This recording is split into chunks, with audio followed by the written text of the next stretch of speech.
You slept with my daughter? Well, to be perfectly honest, neither of us did very much sleeping. What it is, guys? It's your boy BlastphamousHD, aka Tyrone Couple, aka Hot Chocolate on weekends when I be scripting. And today we are here to check out a video on American Dad's most depraved character. Let's do this. When you're the leader of the Central Intelligence Agency, a group that's responsible for the country's safety and protection, you need to be smart, diligent, able to delegate, and most importantly, level-headed. Avery Bullock doesn't exactly tick all of these boxes, and yet, in American Dad, his position is Deputy Director of the CIA. With the fate of the country in his immature, lustful, jealous, spendthrift, and let's be honest, drug-ridden hands, it's a miracle there's still a USA for Stan to sing good morning to every single day. Not to mention his subdued obsession with catching aliens, specifically Roger, who's evaded him on quite a few occasions. But maybe I'm over-exaggerating. I mean, he can't really be that bad, right? Well, strap yourselves in for this one, folks, and join me as we take a look at Avery Bullock, all Stewart, no stalwart. All right, everyone, as the great Humpty once rapped, stop what you're doing, because I'm about to ruin whatever it was that you were doing. Perhaps you could babysit Francine. That's a great idea. You're adopted, the baby's adopted. You have so much to talk about. Sad stuff. There's actually not much known about Bullock's life growing up, but the few tidbits we do get help shape a pretty solid picture as to the kind of person he is nowadays. Hell, we just got some major lore about the guy in last season's premiere, Fellow Traveler, which revealed a very familiar-looking man back in 1947 when Roger landed in Roswell. I'm Agent Avery Bullock. Wait, sorry.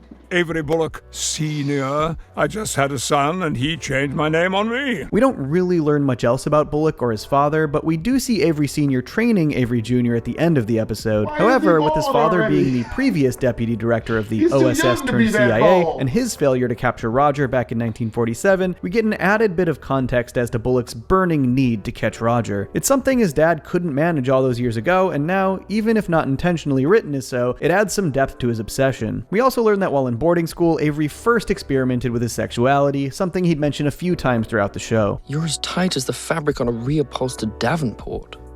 Not for long, I wasn't.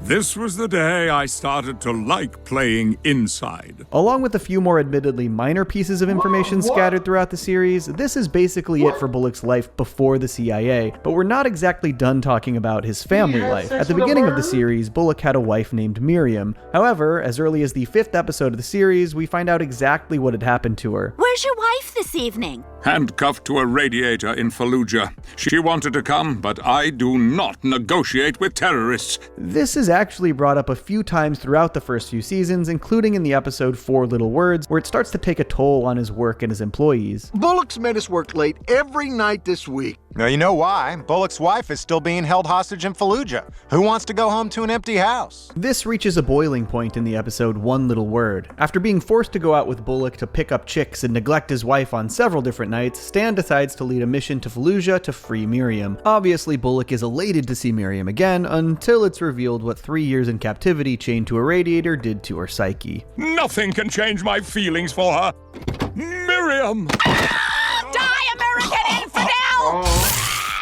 And even though Bullock abandons her with the Smiths at this point, I know, what a great guy, she does eventually recover mentally and the pair get back together. But this is short-lived. It's later revealed that after ditching Miriam, Bullock fell in love with a woman named Coco, refusing to break it off with her. When Miriam finds out, let's just say she is not too ecstatic. This is what you were doing while I was a hostage? I didn't meet her until after you came back. What? Oh, no. Yikes. Well, we don't really see much else of Miriam throughout the show. We're basically just given small tidbits that their relationship never really completely healed from Bullock's whoopsie. How would you like it if your wife worked here? Oh, I'd love it. Is there an opening for a woman who bangs every black man she meets in a Red Lobster parking lot? And in Ricky Spanish, we learn that even though she was kept hostage for 3 months in Fallujah, the real danger might have actually been closer to home. It was her birthday, and you know how I am when I drink champagne.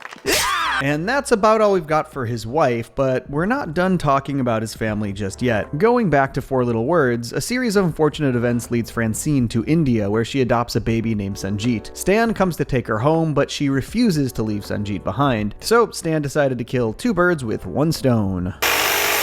Well, we won't have to worry about that baby anymore. That's right. Now that you've cleared the brush, we can build a sandbox where Avery Jr. can play safely. Avery Jr.'s next appearance would also be One Little Word, where Francine is basically tasked with taking care of him 24/7 while Stan and Bullock are out trying to get Bullock laid, and Francine does not handle this particularly well. Look, I don't have time for you right now. I'm busy. I was here first. I'm the baby. I'm the drunk baby. Francine also has to take care of Miriam after her brainwashing, and it's AJ who manages to bring Miriam to her senses, basically deprogramming the brainwashing. That baby is yours. Avery adopted him. That makes you his mother. I'm a mommy? This is the last time he's relevant in the show, and in the same episode they use him as a bargaining chip to bring Bullock's lie front and center, but otherwise he's basically completely forgotten about. We don't really ever see him again, and he's very seldom mentioned. They don't even give a solid reasoning behind it, which is pretty sad. Also a little funny, in like a morbid sense. Shouldn't you be here with your family? I don't have a family. What about that Indian baby you have sometimes? This isn't one of those times. Whether it was as a kid or in adulthood, Avery's family life has always been screwed up in one way or another, and perhaps that's one of the reasons as to why he's got such an attraction to quote-unquote ideal families. I have a fetish for family things. I know the word fetish makes it sound sexual, which is good, because it is. And speaking of which... Now, if you'll excuse us, these lovely ladies are going to massacre my penis with a wiffle ball bat. What?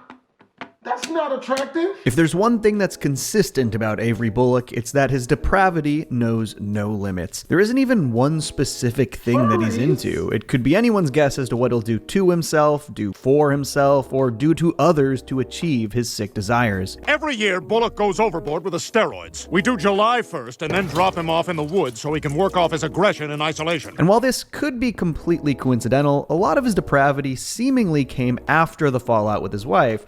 So, make of that what you will. I genuinely don't even think this dude knows how low he's willing to go. I mean, the man got kicked off of Hedonism 3. What do you have to do to get kicked off of Hedonism 3? Don't worry, gang. I've been kicked out of better sex resorts than this one. Well, if not better. I just realized he looks just like the dude that was doing that news report that kept telling people that he was only at hedonism for the ripping and the tearing. Terrible. Guy got down, started twerking his gooch and shaking his coin purse. It was awful. Everything was moving.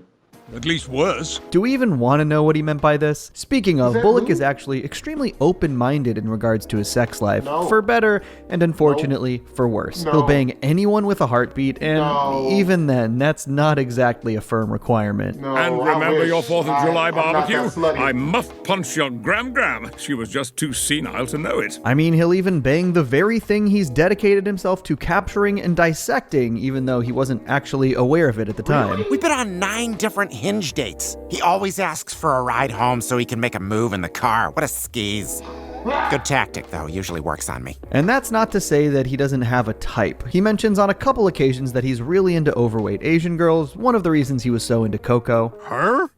Really? I know. She's Asian, she's loose, and she's fat. I hit the trifecta. Unfortunately, if you think his open-mindedness applies to things outside of sex, you'd be wrong. He sees women as nothing more than objects to conquer. In any other circumstance, he completely zones them out. Bullock is also a fiend for drugs. If there is a drug, he has probably taken it. A real connoisseur, especially when it comes to blow. I am part of a group of responsible cocaine users. We adhere to strict rules to ensure things don't get out of control. Nope. It's a medicine to improve our lives, I'm like good. penicillin or opium. And of I'm course, good. he is not I'm above good. abusing his CIA credentials to further these addictions. And a machine that turns water into cocaine. I'll just hang on to this. Charlie, listen to me. Charlie.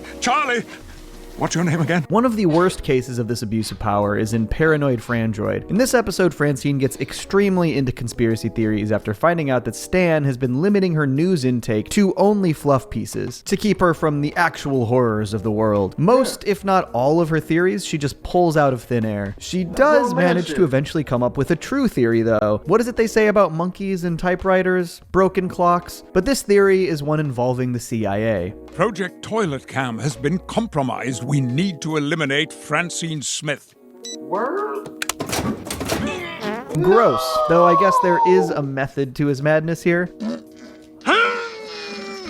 Delete that! I'll do anything you want! This is why I'm not worried about ISIS. That's probably as good a segue as any to talk about his role as CIA Deputy Director. Despite everything that we've gone over so far, Bullock is actually shown to take his job very seriously. Almost too seriously, often throwing out any sense of morality in the name of national security. Plus, his never-ending quest to find and capture the alien that evades them is one of his top priorities. But when it comes to every other aspect of running a government service, he is deeply unserious, especially when it comes to government spending. Oh, the things you can buy with a handful of bills. It makes me excited. It gives me the chills. And somehow, he has a problem when there's not enough money for the CIA's many other endeavors. The Democrats have completely cut our torture budget. They're using the money to teach inner-city kids to read. But his worst sin as deputy director is definitely how he treats his subordinates. In fact, the whole CIA is seemingly a popularity contest hierarchy solely based on Bullock's own opinions. Not to mention, it's relatively common for him to send agents on what are essentially suicide missions, typically for selfish reasons, personal life issues, or, all the drugs and sex. You and your team will travel to Mecca to film a shot-for-shot remake of the scene in 2001 where the apes fight around the monolith. It's a running gag at this point that Bullock runs the CIA like a kindergarten class, treating the agents like little kids. And this isn't just a metaphor. Sometimes it feels shockingly literal. I don't have anything for show and tell. I just found out I have liver cancer. I'm giving you a 0 for the day. Though at this point, the agents have mostly accepted and acclimated to this reality. No, it's not fair! Stan, go to the quiet area.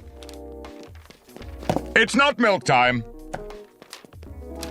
Speaking of Stan, this feels like as good a time as any to dive a little deeper into his relationship with Bullock. Hell, let's throw in the entire Smith family to give us a properly thorough look at the many hilarious flaws of Avery Bullock. You are a complicated man, Smith. I would love to do... Anyone who thinks he's not boning that bird is sorely mistaken. Sorely.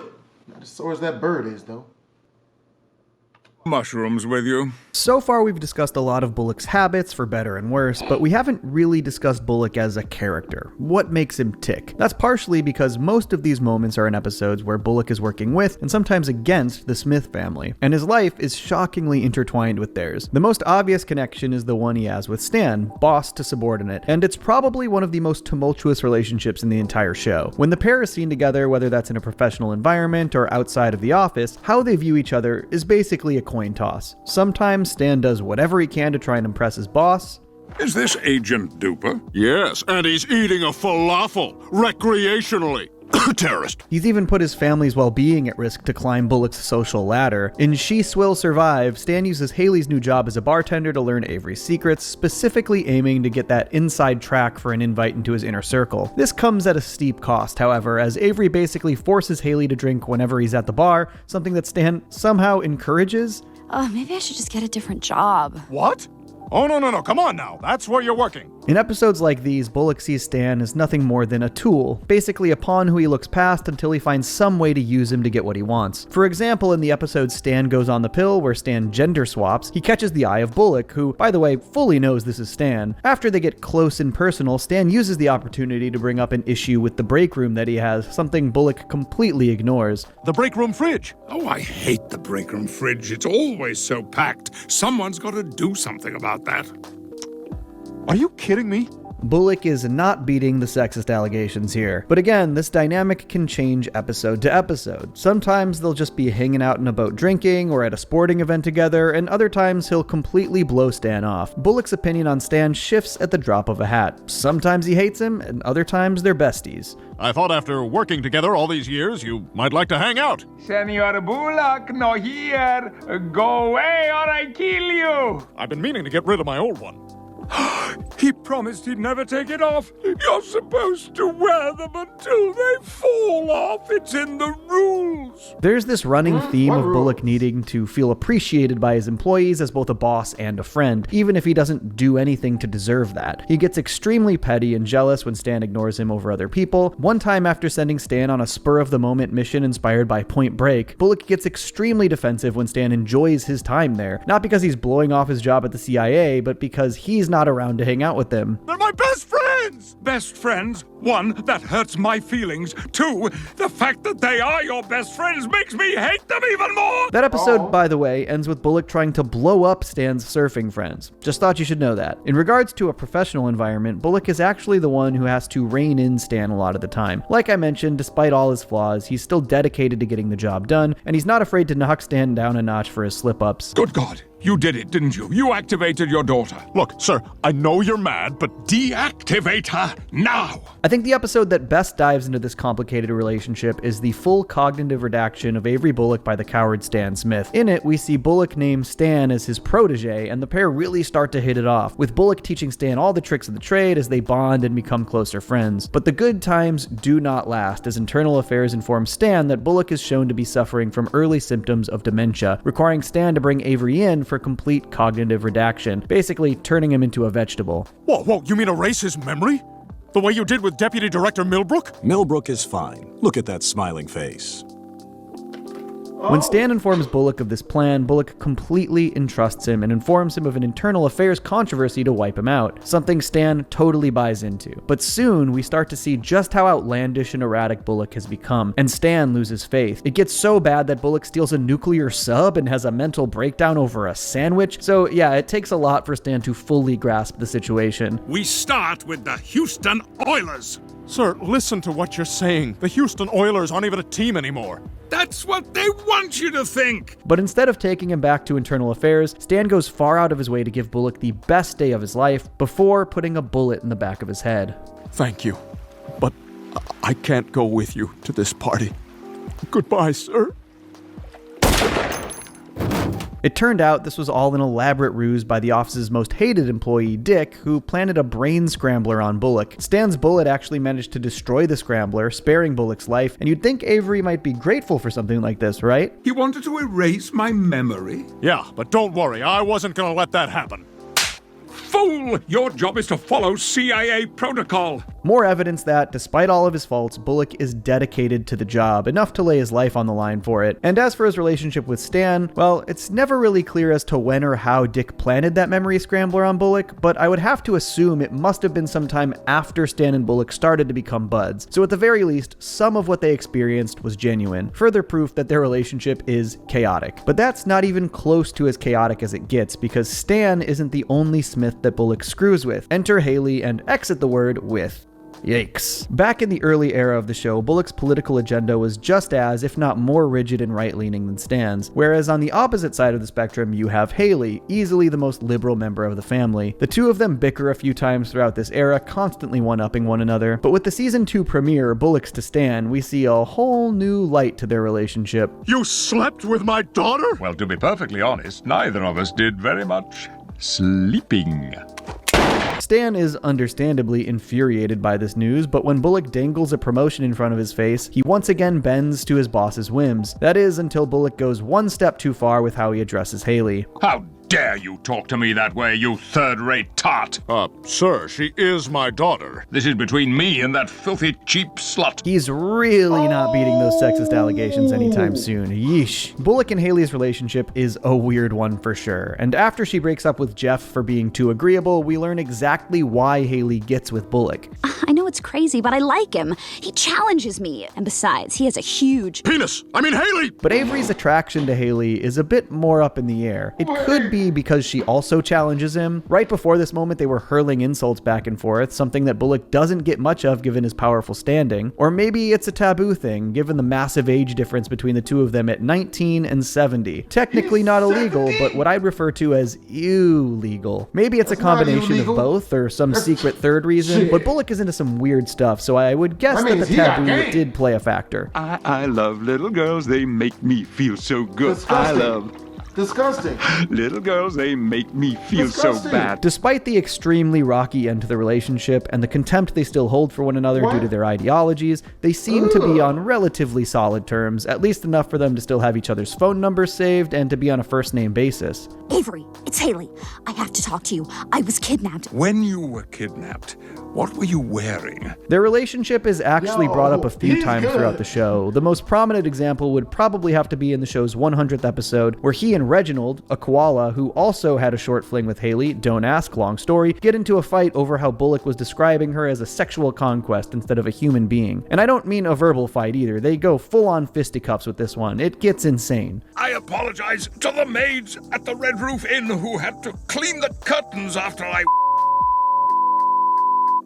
You have a mother, and you just said all that. At the very least, he's a lot more consistent in how he views Haley than Stan. Not sure if that's a good thing or not. As for the rest of the family, it actually boils down pretty similarly, mostly on a gendered basis. He definitely acts more civil around Francine than he would around Haley, possibly due to her marriage status, but the way he treats other women in his life does slip out on occasion. My leg! You bitch! I'm gonna sue the living...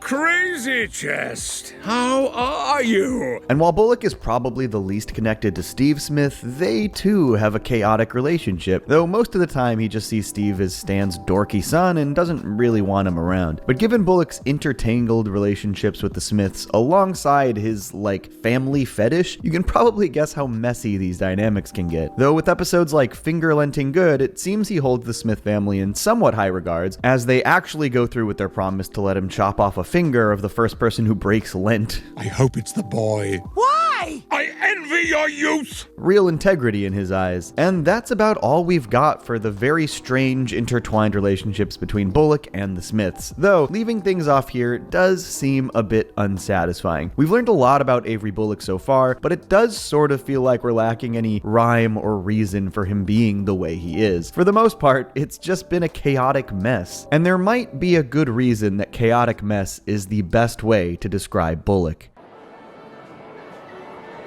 Hello, I'm Patrick Stewart, theater genius. For those of you that don't know or haven't picked up on it by now, part of the reason behind Bullock's popularity is his voice actor, Sir Patrick Stewart, aka Captain Jean-Luc Picard himself, though Bullock wouldn't have much to say about that. So it works like the holodeck. The what now? From Star Trek. Some of us spent the late 80s and early 90s getting laid, Smith. Stewart is easily the highest profile recurring guest actor on American Dad, and it's easy to see why he keeps appearing in so many episodes. Out of all of his roles, his two most prolific would have to be the aforementioned Picard from the TNG era of Star Trek and Professor X from the X-Men films, but don't ask Bullock about that one either. My students are quite fond of me. They call me Professor X. Because you look exactly like... Because I'm always trying to sell them ecstasy. Point is, alongside his time on stage, the man is a thespian at heart. The last thing you'd expect him to take part in is a raunchy animated comedy series, especially with a... And then you saw that check they was gonna throw. It was like, what, $5 million a year or something? Shit. As chaotic as Bullock. Stewart is a man who famously took his acting very seriously. Back in the early days of The Next Generation, he thought science fiction was beneath him and was constantly reprimanding other cast members in the show for the way they acted on set. So clearly, pitching him a character like Bullock was a bit of a shot in the dark. But surprise, they managed to hook Stewart in season 1, and they're basically able to get him to say anything they want. I'm going to this in the tushy. Hand me the anal tarring brush. In fact, out of every single thing Bullock has ever said on the show, there's only been 2 jokes that Stewart outright refused to say. One in regards to a personal friend of his, and another about Bullock partaking in sexual acts with minors, which, good call, Patrick. But that juxtaposition between what we know of Patrick Stewart and the absolutely depraved nature of Bullock is for sure one of the things that makes this character so popular. And it's not exactly clear how Stewart was cast as Bullock in the first place, or the initial thought behind it, outside of McFarlane being a huge Star Trek dork. But it's clear that he loves playing the role. Usually, I do my Avery Bullock recording and then get in a taxi and I'm driven to the theater where I do whatever Shakespeare play or Beckett play or David Mamet play I happen to be doing that night. And there are many moments during the evening when I chuckle at the thought of what the audience might say if they knew what I had been doing several hours earlier. Hell, he even played himself in the episode Blood Crieth Unto Heaven, so he really respects American Dad as a show. I don't know what we're in for. I'm a little confused whether this is a comedy or a tragedy.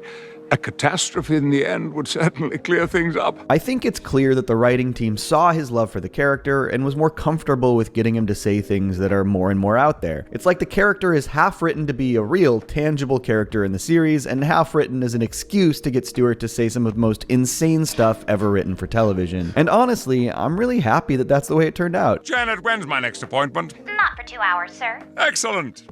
All day up this ladder, I'm as happy as can be. Does this sort of mindset somewhat hamper Avery's actual character? Maybe, but I think the writing staff knows that this is part of Bullock's charm and appeal. He's a fun character, but he's also an inside joke to his voice actor. They got one of the most respected dramatic actors of all time to play maybe the most chaotic, lawful character of all time, on a raunchy, adult animated sitcom no less. But maybe we were never supposed to look that deeply into this character.